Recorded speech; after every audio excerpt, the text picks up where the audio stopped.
morning all! Hey, it's a Wednesday, it's Skincare Live. I thought we'd just have a full contribution on skincare mistakes and things that just we do and we think, why did we do that?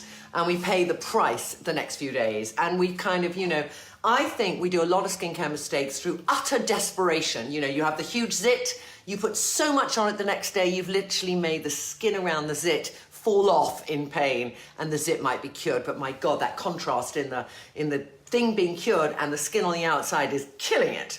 Those kind of mistakes. Sleeping in your makeup, those kind of mistakes. Deciding, oh yeah, I need a retinol, and going for the strongest one on the market when your skin's a bit sensitive. Whoa, how many of us have done that? Let's put 3 times the amount of what they suggest on because it will work 3 times as good, as better. As better? My English is absolutely appalling today. But that's what we're talking about because I think it's so important that we realize how things will work. We spend so long researching products and thinking, what shall I buy? Things on the back wall here, there's so many things to choose from. How do you figure out what's working for you? And what's working for you might not be working for your friend who told you about the product. You might have entirely different skin, yet you think that you're going to get the same result. These are the kind of things we're discussing today. So I want you to think in your head, and this is the moment to share what you think you've done that's been your biggest skincare mistake. I will share with you my biggest skincare mistakes. Do we have, by the way, here some microneedling kits? I need microneedles. That was something we wanted to have. Jess, do you want to see if we can find a microneedle? Jess is here, who helps a lot with this show, so she's going to find that because I'm going to talk about my biggest mistake. Good evening from Australia. I just did a pre-record. Can you watch it? I did a pre-record on Channel 7 News just now for the morning show with Kylie, and that goes out next Tuesday, I think. So please watch. Next Tuesday or Wednesday, I can't remember. Catherine, good morning. Good morning. Outfit, just let's get that one out the way. This is a Skada shirt somebody gave me, a lovely woman who is a journalist, and she came to one of our launches and she said, I saw the shirt and it's your colour. So I'm doing it, and I'm doing it with an orange Zara jumper, Victoria Beckham. Trying to reconnect. Zara, whatchamacallit. Okay, Charlie boys. Too much retinol before sun. That one. We're having a few issues. Shall I come off Wi-Fi, Brandon? Off Wi-Fi now, going to help us tremendously. Too strong a product like vitamin C or vitamin A and it being awfully strong. I don't know if you watched, but Claire, who's in our innovations lab, we did a retinol film, which I think some of you watched, and we looked at all the different retinols because what happens, I think, let's talk about retinol. What happens with that is you hear about the family, and retinol, all of these things are derivatives of vitamin A. And you can have retinol, retinoate, retinol palmitate, and some of them convert immediately on your skin, and then you have prescriptions like tretinoin, Skinamy, all of those kind of vitamin A prescription creams, which convert immediately. So if things convert immediately, they have the highest chance of being irritating to your skin. But lots of people think, I've never done a retinol, let me go to the strongest retinol. I think quite a few people also will do a retinol, and they'll do a prescription retinol, and they don't have spots. And I think if you have spots, prescription retinol is really good. A vitamin A cream is good, especially like tretinoin gel, because those things are designed for spots. And the side effect they had was that they helped with skin aging.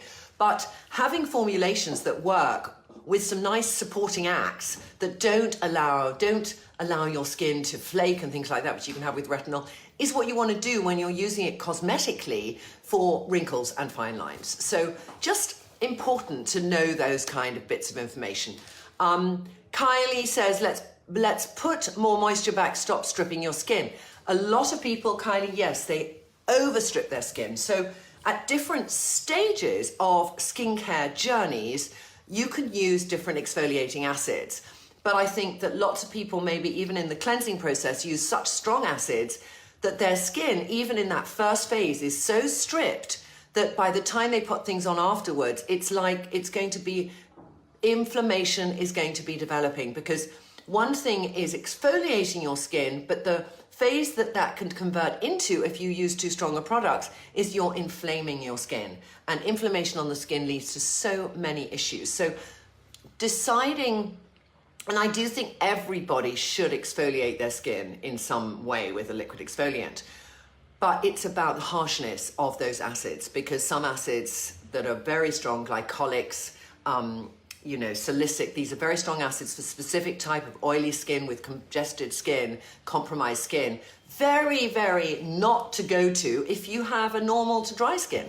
And so using the wrong types of acids when you have a certain type of skin is an issue. So really get to know what ingredients work for you. That's kind of key. We've done a ton of stories on ingredients and we will be doing more.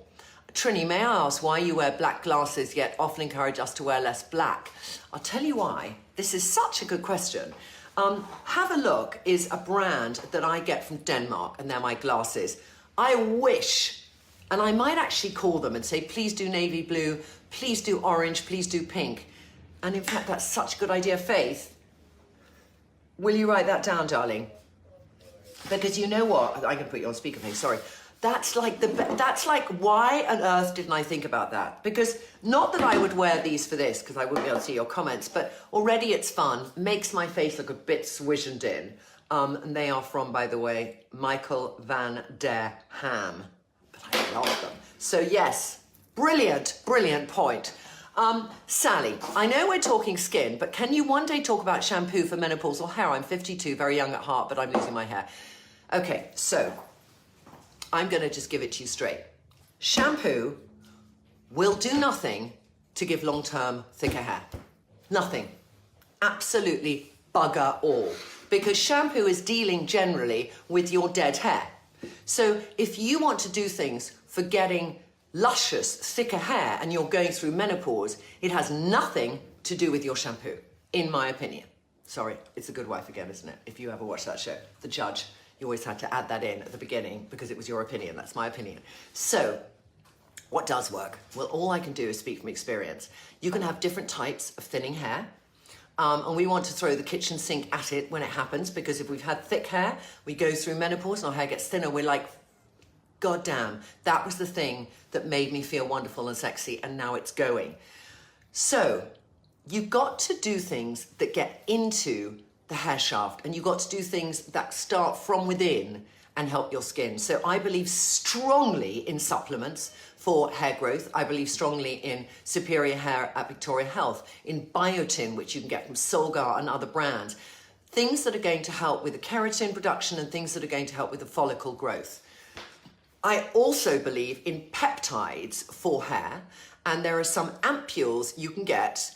I got some from Marcy Kilgore. She got them from me in a pharmacy in Switzerland, and they sold them in Italy too. And I put them on one of my hair growth things. And what I did is I microneedled my hair. Do we have a microneedle, darling? Molly's grabbing it. She's grabbing it. I microneedled my hair, and then I dropped those peptides in, and it was sort of really working on a scalp level. So that's what I would say is, common mistakes can be buying things that won't do what you want them to do. That's a common mistake too. Thank you so much, Molly. You've got so much help here. I'd never do it on my own. So I've got lots of micro needles here, and I'm just going to talk about a common mistake, because when I started talking about microneedling, you all went crazy for it. But some of you went, Trinny, my skin is red raw and I'm bleeding. Is that right? Now, we can always follow people who might talk about skincare and listen to what we want to listen to, and not listen or hear what we should also be listening. And by that, I mean that whenever I talk about microneedling, I say, don't start with a 0.7 needle. Start with a 0.2 needle, because you don't want a depth of needle that your skin is not used to. So do I believe everyone can microneedle and it's helpful? Unless you have very challenged skin, yes, I love it. But start gently. Start really, really gently, and start that when you do it, you literally put nothing on your skin afterwards. All you're doing is damaging your skin, and that message it sends down. So if I just do my hand now, feathering motions, all right, lots of people go train track, train track, train track, train track, train track, and you're like, no. Gentle feathering, changing direction all the time. That's what microneedling should be. And not saying, oh, look, I pricked the skin. Because that's something you can let your dermatologist do when they do a professional microneedling treatment, where they'll use a 1-point needle, and they might have done a little TCA peel before or after, because that's a very common in salon treatment, all right, which is great. I love it. Teresa Tomei loves microneedling. Julia Hunter loves microneedling. All the women I admire in the beauty industry love a bit of microneedling. So you could start that you just do that process.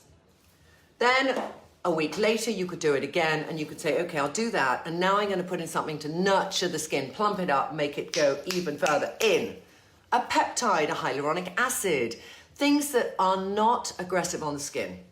And then you see how that looks the next day. So do it in the evening, don't do it in daytime microneedling, do it at night. Do that, start with 0.2 needle. Don't think I can rush to a 0.5 or I can rush to a 1-point needle. No.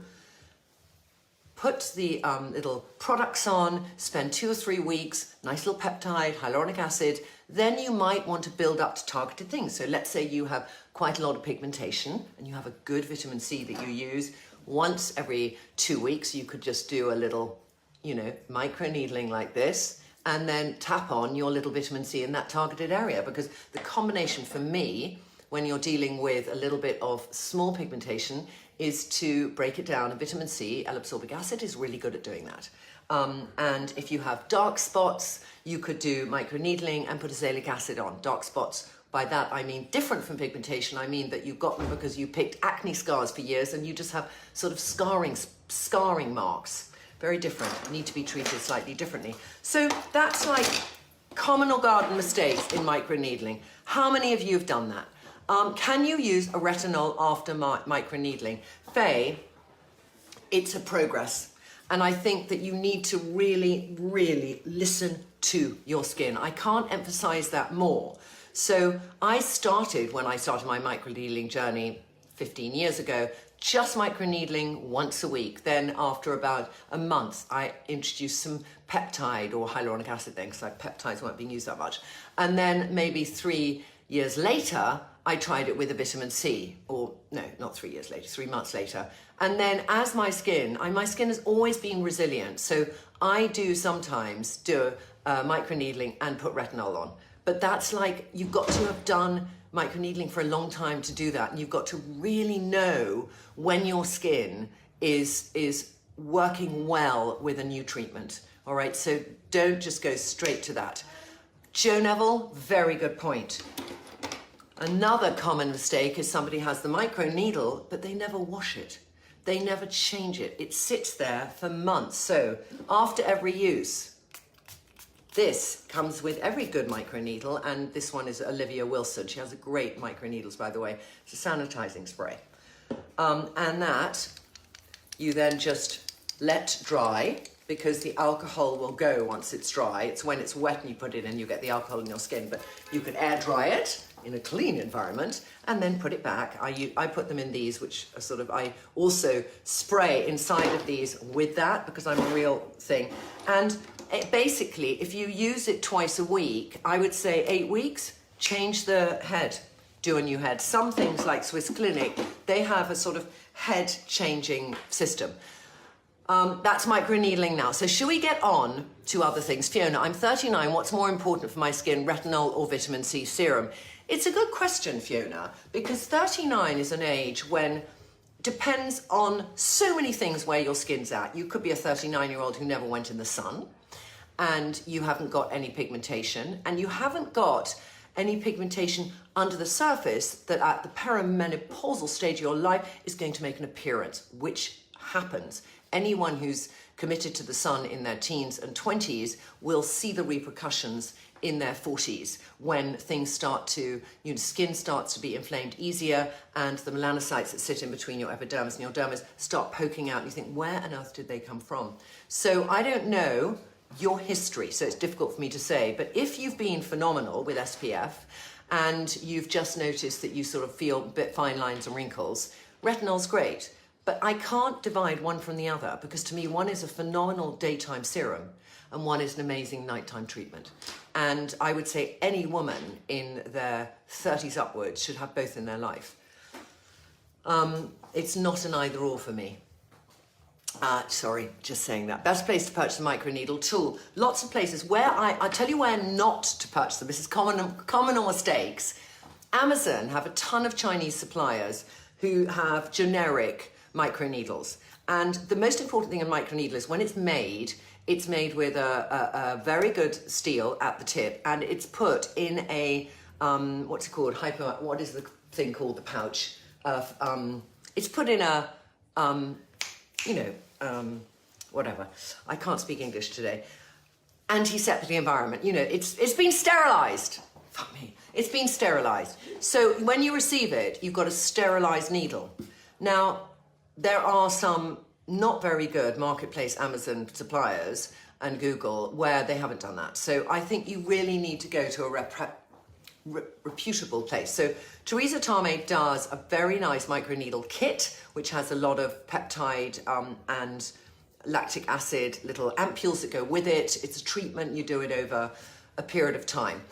Swiss Clinic has a combination of needles that grow in size. This new one, which I think this woman is just starting, and I did like them, Olivia Wilson, Olivier Wilson, does a lot of different ones, and she literally just does that, so I love that. So quite a few people out there. It's worth spending money on the correct tools, I have to say. Okay, next questions. When will Trinny London products be available in India? I'm so sorry because we've had shipping issues in a few countries around the world. So we are working on getting shipping to India, but at the moment it's been difficult. So since COVID, it has been difficult. We did ship to India for a while, and then COVID hit, and then it became quite tricky. So I really would love that we do I'm going there, I really hope in April. I have a nephew who's getting married, and I just can't wait to come. And it would be horrible that I'm there and we can't ship yet. So I'll look into that today. Can you make a note, Jess? I just want to see where we're at with Mark on that. Melanie, I'm new to microneedling. What are the benefits, please? I'll give you my opinion of what I think the benefits are. When we are in our teens and early 20s, we produce a lot of collagen. Collagen gives that bounce and plumpness to our skin. Hyaluronic acid is in there too. Lots of things make the epidermis of the skin. The dermis of the skin, not the epidermis. The epidermis is, but you can feel dermis is underneath. So when you use skincare products, they don't get to the dermis. That's quite deep down. But what you can do with microneedling is you can trick your skin that it's being attacked. And when you're in your mid-20s, late 20s and onwards, you're not producing so much collagen unless your skin feels it's being attacked. So that gentle attack, which can happen with micro currents, ultrasound, laser, those things can also sort of attack your skin, makes your skin, your body create some collagen to kind of counter the attack. And that would help to make your skin feel plumper and thicker again. So I believe strongly in microneedling done correctly. And I think used in conjunction with products, very slowly, it will accelerate the strength and ability for those products to penetrate as deep as possible to get closer to the dermis and work harder inside your skin. That's my opinion. Serum first, then retinol, I'm 56. Claudia, I'd say retinol is a serum. So retinol is at night, and retinol should be, basically clean your skin, and then I'd say clean it again, because I do want to talk about how much we clean our skin. But I think it's so key that, one cleaning is about taking off your makeup SPF and your pollution off your skin, and that second cleaning is about making your pores so clean that any serums you put in will penetrate. So at night, what I do is I clean my skin, I clean it again, I then put on a little acid, exfoliating toner, and then my skin is needs some gentle loving care, I'll do that, and then maybe a peptide. And then the following night, I might clean my skin, and then go straight to a retinol. And then perhaps afterwards put some peptide on top. I don't believe in really heavy creams at night. That's my opinion, because I learned years ago that, you know, when we are sleeping, we have this kind of whole witch's brew that comes up on our skin, and it's just, you know, it could be sweating if you're perimenopausal, it could be just the toxins being released at night because our body is finally relaxed and regenerating. But when we wake up, it's there, you know, that is there. And if we have very heavy night creams, it doesn't get out. And I do believe it's really important for skin to regenerate, for things to get out of your skin. And then in the morning, obviously, to wash it properly. Anyway, yes, I'm 66, never microneedle. Is it too late to start? Louise, so interesting this, because there's a lot of noise at the moment saying, if you're in your late 50s and 60s and I'm championing menopause, you've got to have ceramides and omegas, you've got to go in your skin, and you should avoid acids and you should avoid all these other products. Bullshit! Bull fucking shit. Because, really drives me insane. Yes, you need the extra support. Yes, if you're not doing any HRT of any kind, your body is kind of disintegrating, getting ready for death. Sorry, that's an extreme version, but it is, because your ability to reproduce has stopped, and your body kind of thinks that's the most important thing that you have to give the world. And a woman's body does go downhill when she stops being able to ovulate and produce eggs. So I would say, if you are a 66-year-old who has done no HRT and you're kind of, you've not had a skincare routine, and you're waking up and you're thinking, I'm lacking in energy and I'm feeling tired, you need to do something. You need to do something to feel, when you wake up in the morning, your skin feels alive and alert and passionate and ready for anything. So that can be many things. I do believe at 66 you could pick up some retinol and use it, because I think even though your skin works far slower to regenerate, it's just like, as opposed to, it's still doing that, you know, you haven't totally shut down. So help it. Use some products that can do that. Use vitamin C, which will give your skin a glow. You know, vitamin C is such a crucial thing at that age, because you just want that joy in your skin and that life in your skin. Cleaning your skin with a wonderful balm, because your skin is probably a bit drier by this stage, unless you're a woman of colour, and then you might still have, luckily, some sebaceous glands working hard. But skin colour does depend on how dry our skin can be too. So nurturing cleansing, you know, giving yourself a lovely massage, doing facial massage techniques, pumping the oxygen into your skin, feeling the aliveness to your skin. So when you look in the mirror, you feel at your optimum. So when I think of a skincare routine for a woman in her 60s, whether you're doing HRT or not, I want your routine to give you the energy and joy. All right, that's my feeling. So yes to retinol, yes to vitamin C, you know, but also make sure you're nurturing your skin, you're massaging it, you're massaging with some ceramides or massaging with some nice omegas. You're taking a good collagen supplement, which is actually going to deliver to your skin. Things like Ingenious Skin, I love. It's expensive, but it's the best collagen supplement I've tried. And it goes into the gut, and it does get from the gut into the intestine and goes through to your bloodstream. And it has a way to penetrate, and many collagen supplements really get eaten up in your stomach, and you don't get the benefit and the cost that you've put into it. That's my thought. Very long-winded answer, I'm sorry. Courtney, I'm 24 and my skin is terrible. What do I start with? Okay, little checklist for you, Courtney. Are you ready? When you go to bed at night, do you take off your makeup with makeup remover? Do you cleanse your skin? Do you cleanse it again? Do you drink lots of water during the day? Are you eating healthy foods for your face? You can still have Peppa Pigs and lots of sugar, but the more you have, the more compromised I believe skin can be, because it's all inflammation. So if you say your skin is compromised, generally compromise is inflammation, and that can appear in spots, in rosacea, in just blotchy redness, and you need things that kind of build it back up. So I would say the basic fundamentals: drinking water, having some greens, not having too much refined sugar, sleeping well, you know, really, really, really cleaning your skin. It's like the most important thing to learn in your teens. And the thing I'm trying to teach Lila, age 18, is, darling, take your makeup off before you go to bed. Because, you know, in our 20s, we're tired. It takes us a long time to wake up. And we just, when we go to bed at night, we think, oh, I'll do it tomorrow, it doesn't matter. Domani, domani, domani leads to compromised, worse skin every time. Are you changing your pillowcase enough? You know, are you just a compulsive picker? And that's a serial picker. You know, you're on the phone, there's the mirror, and you're going, oh, as you're chatting. And they're saying, what are you focusing on? It's not the call. And you're going, no, it's fine, it's fine. I'm trying to pick, get the pus out. I've been there. I had acne till I was 30.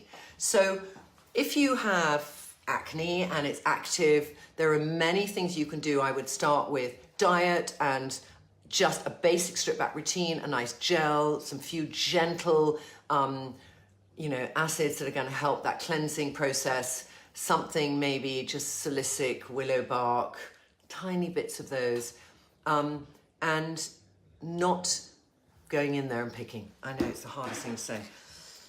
There are other things. There's Roaccutane, which I did end up doing, which are strong vitamin A derivative pills that will really just remove any oil from your sebaceous glands and get rid of spots. But you have to be very regimented how you take them.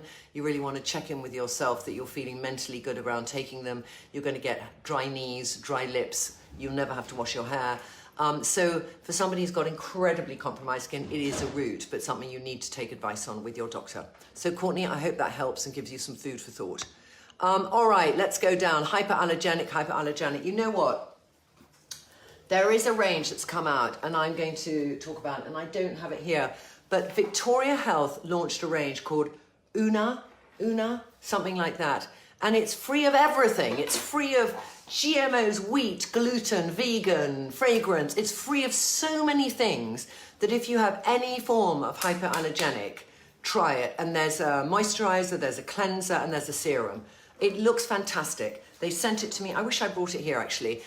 Is it Una? Uha. She's going to find out. That's why we need Jess in the room. She can give us the information instantly.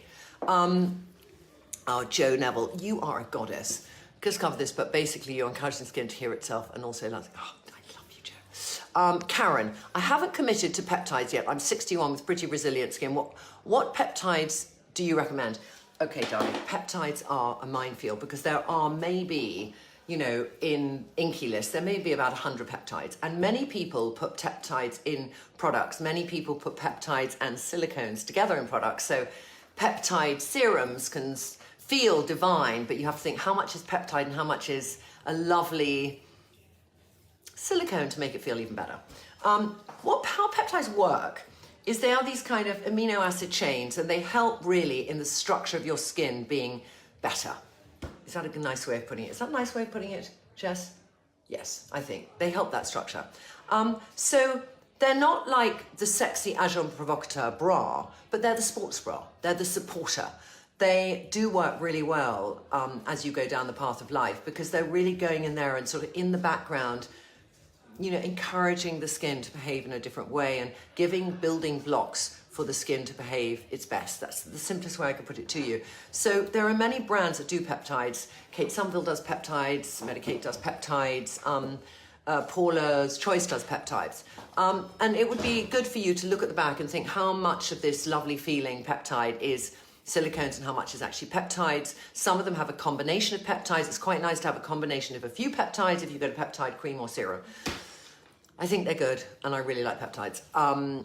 Eleanor, I have an inflamed scalp and being prescribed steroid lotion, so I guess I can't microneedle. I would say you can't microneedle, Eleanor. Jana, I'm 45, my skin is going to be tired. What to use now for the fresher look? Thank you. Jana, I'm going to start with makeup, all right? And the reason I'm going to start with makeup is because outside in. So are you changing your base? Like, do you use powders or do you use nice products that give you a glow? I'm going to put on now some de-stress, but this, you know, over any skin routine, you put on your skin and it's going to give you coverage and you're going to get that lovely feeling on your skin. It won't be matte. You're 45. You might have grown up at a time when people did very matte makeup. So if you're doing very matte makeup, your skin is suddenly, you're going to notice lines more. You're going to feel, my skin is not so good. Are you wearing the right colours? Sorry, we now have a drill. Are you wearing the right colours for your skin, hair and eye combination? It sounds so simple, but if you have a cool, old-fashioned eye colour and then a warm lip, something will jar, and as you go down the path of life, you will be able to take those contrasts less and less. So think about, you know, what you're putting on your face. I'm going to just say another thing. Do you always wear black? You know, 25% of people can wear black without makeup. 25% of people need to wear black with makeup. 25% of people at a push with a lot of makeup can wear black, and 25% of people should never, ever, ever wear black. So that will change how you look in the mirror and how alive and alert you feel. You know, I'm going to now put on some shasha, sorry. Do you have a routine for your skin? You know, that is the thing too. Is there a routine that you follow? And that routine might be something that includes vitamin C, it includes nurturing cleansing and proper cleansing, it includes massage and stimulation, like I said at the beginning, like that little scissoring and stuff. But it's that I feel you feel tired with yourself, and to feel tired with yourself at 45 is not a nice feeling. So consider cleaning skin well, giving yourself massage, nice vitamin C's, you might want to try a little retinol, you know, makeup, skincare, hybrid products, using the right colours on your face that really flatter your face and flatter, you know, what you're trying to do. Sorry, I'm now just desperately looking for a little bit of my code add on to that. Do I want my code? Oh, yes, I do. You see, look. And then I put on sheer shimmer because that gives a glow to my cheeks, like I have the most profoundly good skincare routine, which I do. But when people don't and they wear our makeup, people say they must do. So these are all the things I would suggest, darling. Gabriella, what serum skincare would you recommend for my 22-year-old daughter? She's using some products already, not sure which would be, but would like to make sure they're suitable for her age. 22, you know, you're sort of a grown-up. So vitamin C's are good. I would think retinols, if they're ones that are specifically formulated, and if she has a compromised skin, maybe. But otherwise, I don't think you need to do retinols till you're sort of in your 30s, early 30s, maybe. But, you know, really, that's my thought. I would say a little exfoliation is important, you know, just to keep the skin cells stimulated, turning over, glow on the skin, healthy looking skin. So just see if she has those in her routine. Faith, we were going to have some people who had said some things they've done. Yeah. So throw some at me really quickly. Okay, so I've got a one here that says that they used to use retinoids during the day. Yep. And why shouldn't they do that, really? Why shouldn't they do that? I'll tell you why. I mean, it's like there's very controversial things on retinols because they say that, you know, you must use a vitamin C if you use a retinol. But actually, you must use SPF 50 if you use a retinol. All right. Now, you just be good to use an SPF. But retinol works best on skin that's regenerating. You know, it's quiet time and it is affected by light. So it's not so effective if it's in the light. And therefore, if you're using it during the day, you've got light all around you and it won't work so well. And I don't think there's ever a retinol that's been suggested to be used during the day. And if there is, they shouldn't really. Because you want that optimum quiet time. You want your skin to not have makeup put on it afterwards. You just want that retinol to work really well. So that's why I'd say it's a nighttime moment. Yes, Faith, next one. Okay, someone else said that they used to wash their face with water that was way too hot. And what are the issues with that? I think that, you know, extreme temperatures, well, I'm going to say cold is stimulating and good, but extreme heat on your skin will make it go red. And if you continuously do really hot water, it's slightly damaging to the skin. It's not going to be the end of the world, but, you know, it's like if you have extremes, you get redness on your skin. So if you're somebody who spends a lot of time outside, you get that sort of windburn redness, and that's from a mixture of the cold and the wind. And if you spend a lot of time in heat, I mean, I would imagine if somebody who worked in a furnace environment where they have a furnace, even if they wear those heavy masks, they will have compromised their skin because that continuous heat, even though it might not be giving them sunburn, is, you know, irritating to the skin. So keep temperatures hot, but not super hot. Yeah, that would be my thought. Okay, let me take one from the floor. Sally Grogan, my hairdresser, said, bicarbonate soda, water and vinegar, make a paste. This can remove sebum from the scalp. Sebum can block hair follicles, especially if you're a hot, sweaty person, might be worth a try. Lovely, that. I love that. What cleanser would I recommend for dry skin? I think a balm is better. South Africa, the important cost hits us hard. I know, I'm just really sorry. It's tough.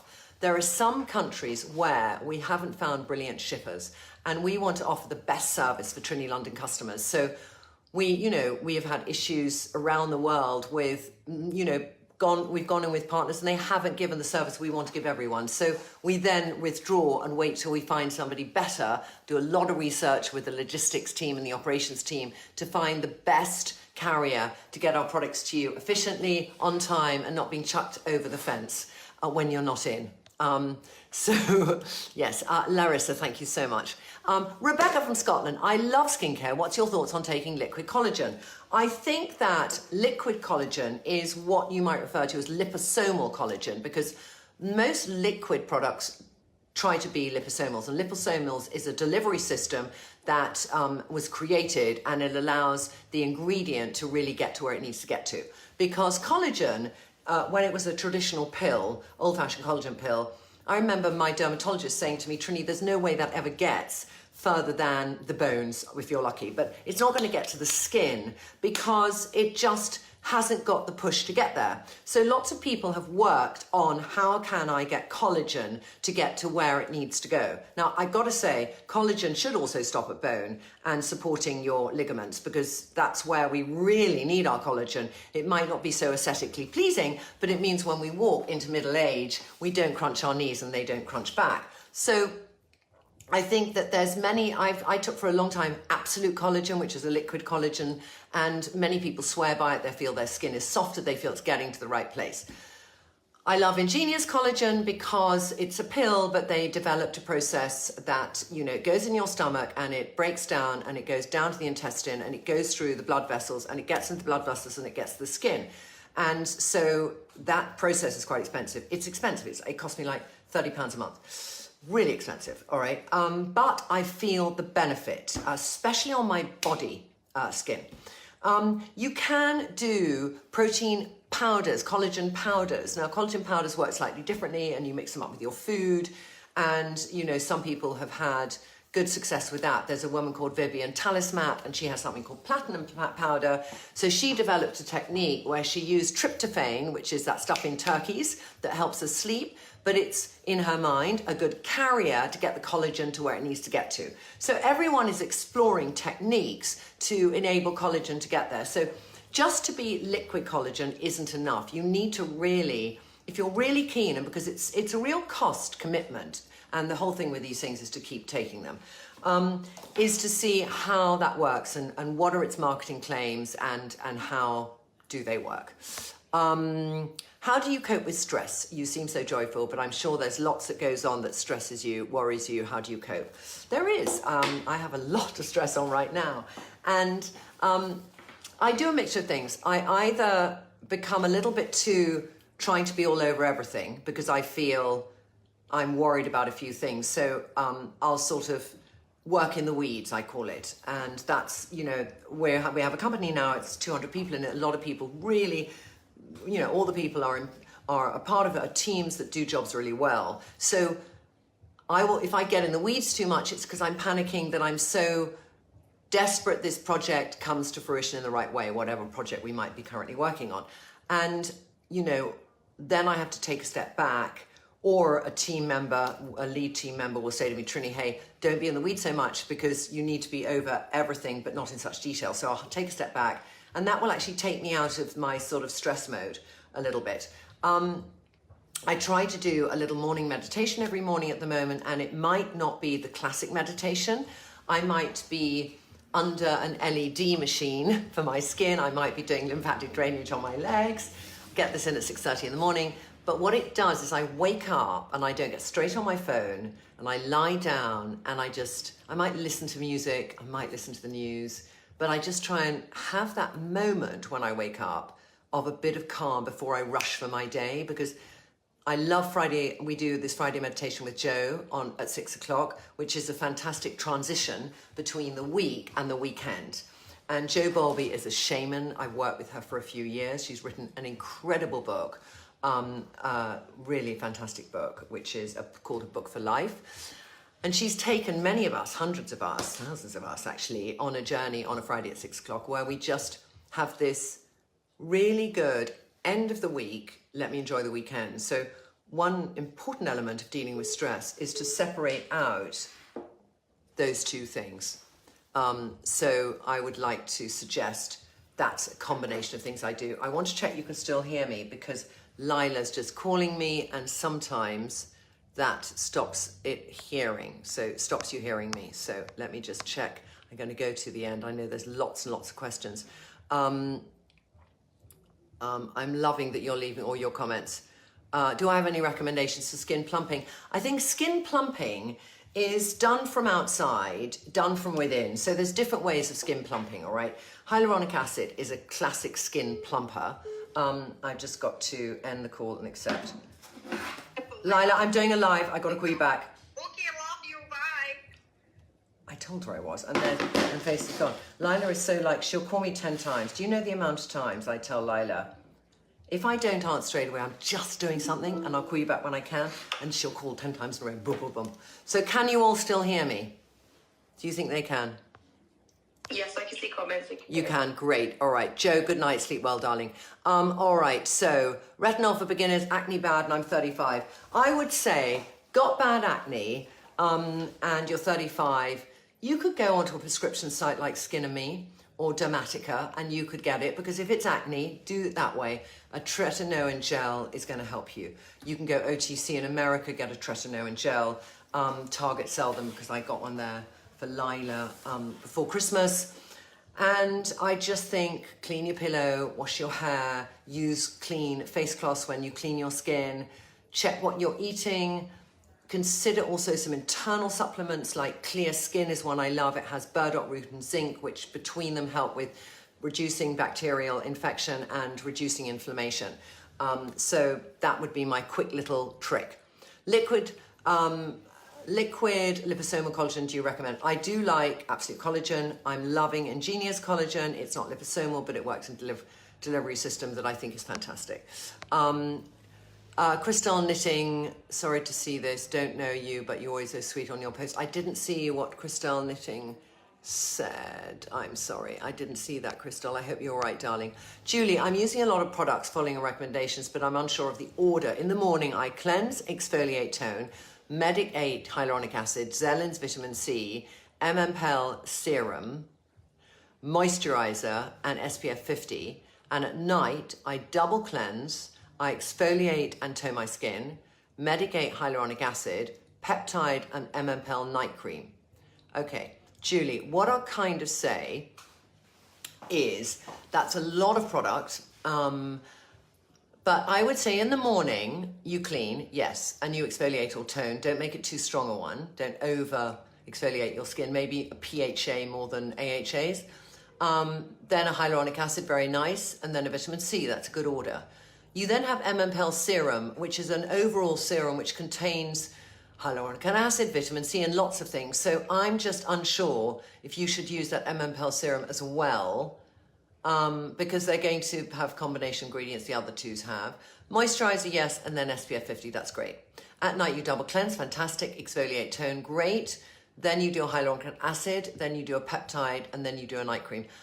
I'd kind of say, I don't know how old you are, I do exfoliate, tone, I do a retinol, build it up slowly, especially if you're doing exfoliator, maybe alternate nights for a first few weeks, months, and then listen to your skin. And then I do your retinol, and then afterwards I might put on the peptide.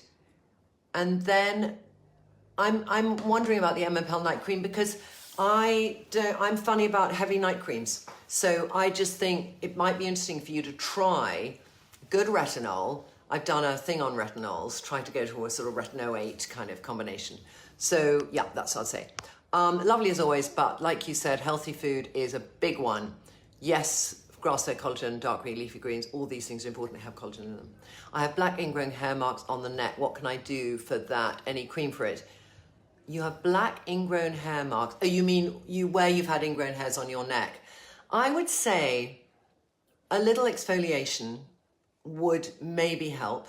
And azelaic acid, which you can get on prescription, is really good for marks on your skin, not pigmentation marks, but mark caused by things like scars from spots or ingrown hairs, those kind of more browner marks. So I do that combination, and a retinol might help too, but on the neck you have to be careful what you use.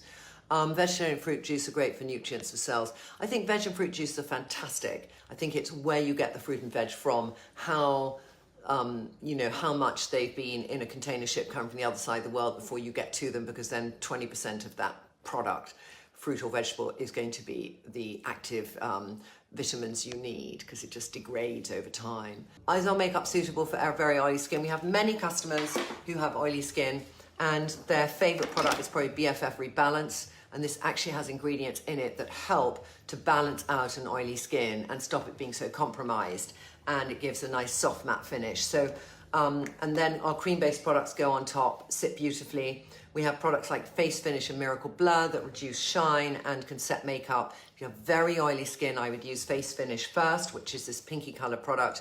Put on your makeup, and then you could do Miracle Blur at the end.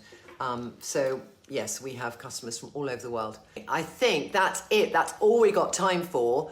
But I hope that's been a fun little Q&A, and let's do some more next week. All right? Take care. Have a fabulous week.